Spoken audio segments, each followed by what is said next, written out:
Ayun guys, oh. Gumawa na ako ng kanal. Kasi, ayan oh, ang dumi ng tent. Kasi dito, dito maano yung hangin. Kaya hampas ng hangin dito. Yung patak ng ulan, papunta dun sa tent namin dito sa likod. Kaya ayan, ginawan ko ng kanal. Ayan oh. Kasi hindi pantay yung ano ng surface. So medyo paano siya, naka-incline siya ng konti.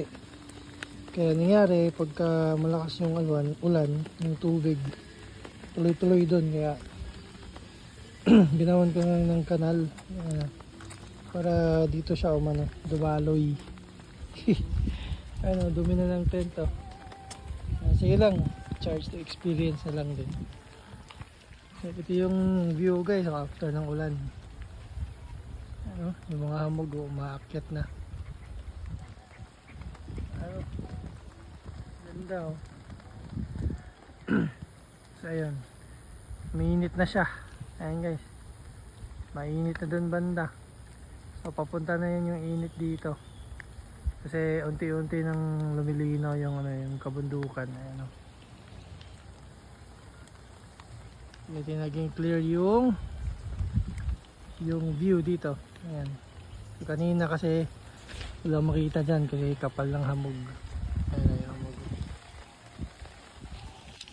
Ayan guys, ito dito sa campsite. Yung camp 1 kasi andun. So hindi makita dito. Ito yung ano, yung camp na special lang, isa lang yung pwede. So umalis na kasi dyan. Dapat kasi dyan kami. Kaso nauna na yung tawag dito. Pagdating namin merong nakaano dyan. Merong naka set up. May naka-camp. So dito na lang kami.